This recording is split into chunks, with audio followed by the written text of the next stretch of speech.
السلام علیکم ورحمۃ اللہ وبرکاتہ۔ میں نونو پٹھان ایک بار پھر سے آپ سب کا استقبال کرتا ہوں، خیر مقدم کرتا ہوں ہمارے یوٹیوب چینل اور فیس بک پیج پر کہ آپ سب لوگ ہماری ویڈیو دیکھ رہے ہیں۔ اور آج بھی کچھ سوال ہیں، جیسے کہ آپ سب جانتے ہیں کچھ سوال کچھ مسئلے ہوتے ہیں لوگوں کے، جو کہ ہم مفتی صاحب سے معلومات کرتے ہیں۔ لیکن اس سے پہلے میں مفتی صاحب کا استقبال کرتا ہوں، خیر مقدم کرتا ہوں۔ اور مفتی صاحب آج بھی کچھ سوال ہیں، کچھ مسئلے ہیں لوگوں کے، انشاءاللہ وہ سوال رکھیں گے۔ تو سب سے پہلا اس میں سوال یہ ہے، ایک انسان نے قسم کھائی کہ وہ کبھی شادی نہیں کرے گا اور پھر اس نے شادی کر لی، تو کیا وہ گنہگار ہوگا؟ بسم اللہ الرحمن الرحیم۔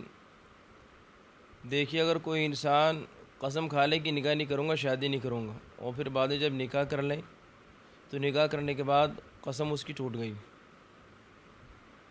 اور جس کے نتیجے میں کفارہ دینا پڑے گا۔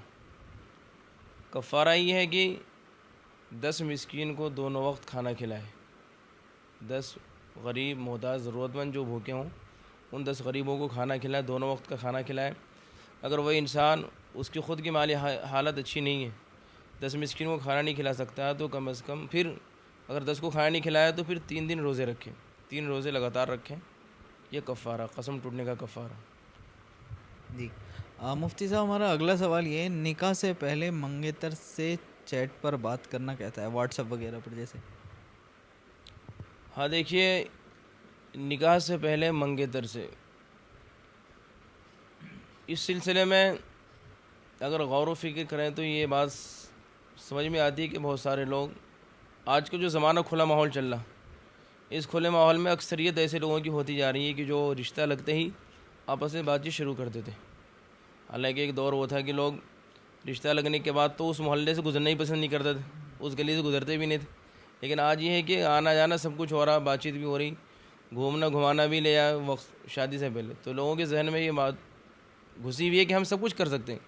حالانکہ معلوم ہونا چاہیے کہ آپ کا بھی رشتہ لگا، نکاح نہیں ہوا، اور نکاح سے پہلے یہ سارے کام ناجائز ہیں۔ نکاح سے پہلے ابھی آپ کے نکاح میں نہیں آئی ہے وہ لڑکی، ابھی آپ کی بیوی نہیں بنی ہے، نکاح سے پہلے اس سے بات چیت کرنا، بے تکلفی کرنا، چیٹ کرنا، کہیں گھومنے لے جانا، گھمانا پھرانا، یہ اور بھی کچھ دیگر تعلقات قائم کرنا، یہ ناجائز ہے۔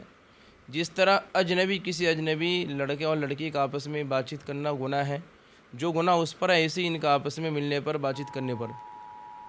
یہ نہ سمجھے کہ بھئی رشتہ ہو گیا تو ہم سب کچھ کر سکتے، نہیں، بلکہ اس کام کے کرنے پر گناہ ہے، ناجائز ہے یہ کام، بات چیت کرنا، گھومنا پھرنا، یہ سارے کام ناجائز ہے، اس سے بچیں۔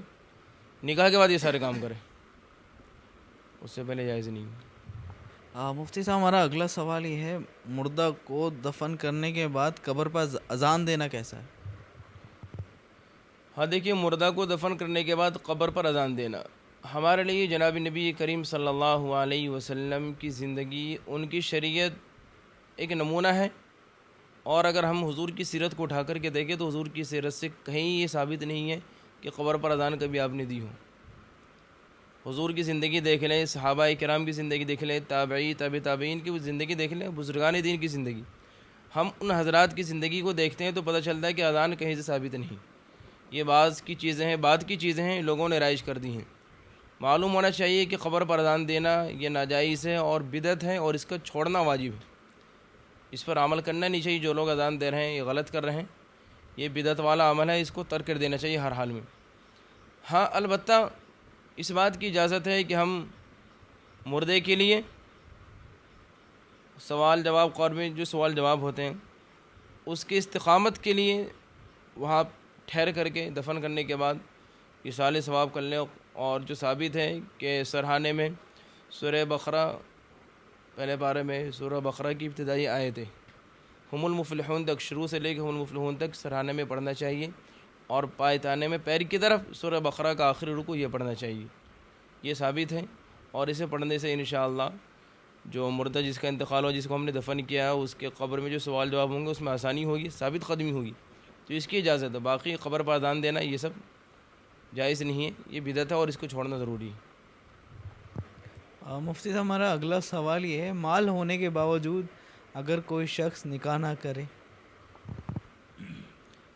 دیکھیے، نکاح انبیاء کرام علیہم الصلاۃ والسلام کی سنت ہے، ہر نبی کی سنت ہے۔ نکاح سنت ہے اور بعض کنڈیشن میں بعض حالات میں نکاح فرض بھی ہو جاتا ہے، بعض کنڈیشن میں نکاح واجب بھی ہو جاتا ہے اور عام طور سے بھی سنت ہے۔ اللہ کے رسول صلی اللہ علیہ وسلم کی حدیث ہے النکاح من سنتی، یہ اکثر لوگ سنتے بھی ہیں خطبے کے اندر، النکاح من سنتی فمن لم یعمل بسنتی فلیس منی، کہ نکاح میری سنت ہے، نکاح میرے طریقوں میں سے ایک طریقہ ہے، اور جو شخص میرے اس طریقے پر عمل نہ کرے، میری سنت پر عمل نہ کرے، وہ ہم میں سے نہیں، اس کا اسلام سے کوئی تعلق نہیں۔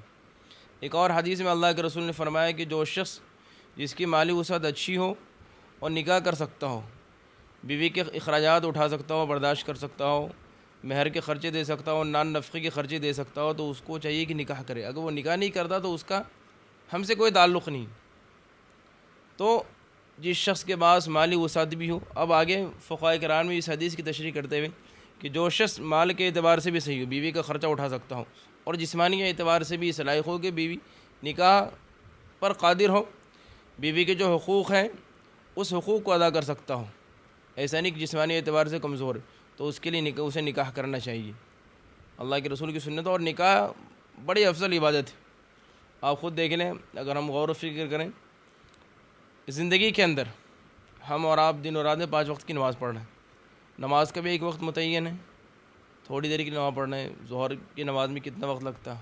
15 منٹ، بہت 4 سنت اور جو ہے 4 فرض، 2 سنت 2 نفل، 15 سے 20 منٹ پڑھ لیتے ہیں۔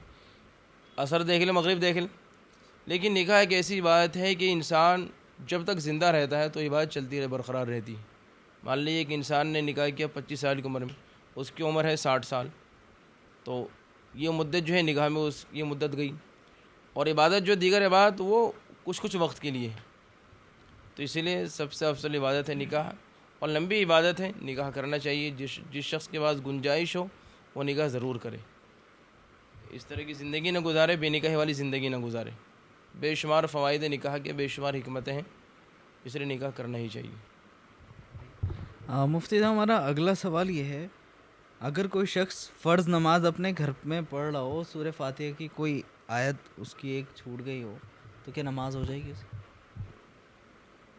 دیکھیے، فرض نماز کی پہلی 2 رکعتوں میں، چاہے فرض نماز کسی بھی وقت کی نماز ہو، فرض نماز کی پہلی 2 رکعتوں میں، اور جتنی بھی سنتیں ہیں، سنت یا نفل نماز، سنن، نفل اور وطر، سنت کی ہر رکعت میں، نفل کی ہر رکعت میں، اور وطر کی ہر رکعت میں، اور فرض نماز کی پہلی 2 رکعتوں میں سورہ فاتحہ کا پڑھنا واجب ہے۔ سورہ فاتحہ کا پڑھنا واجب ہے، اور سورہ فاتحہ پوری صورت، یہ نہیں کہ آدھی ادھوری۔ اب اگر پوری صورت فاتحہ پڑھنا واجب ہے، اگر کسی شخص سے نماز پڑھتے ہوئے فرض نماز کی پہلی 2 رکعت میں سے کسی ایک رکعت میں، یا سنن نوافل کی کسی رکعت میں سورہ فاتحہ کی کوئی آیت چھوٹ جائے، تو چھوٹ جائے، اسے دھیان نہیں رہا، تو اگر سجدہ سے وہ کر لیا اس نے، اگر سجدہ سے وہ کر لیں، اس آیت کے چھوٹنے پر سجدہ سے واجب ہے، اگر سجدہ سے وہ کر لے تو اس کی نماز ہو جائے گی۔ لیکن اگر کوئی سجدہ سے وہ نہ کرے تو اس کی نماز کو اسے لوٹانا واجب ہے، نماز لوٹانا ضروری ہے، واجب الاعادہ ہے، نماز لوٹائے۔ اب یہ مسئلہ ہے، اگر اس نے سجدہ سے وہ کر لیا، جو آپ کو سوال ہے، اگر اس شخص نے سجدہ سے وہ کر لیا تو نماز ہو گئی، لیکن سجدہ سے وہ نہیں کیا تو پھر نماز کو لوٹائے۔ جی مفتی صاحب، ہمارا اگلا سوال یہ ہے، قبلے کی طرف رخ کر استنجا کرنا کیسا ہے؟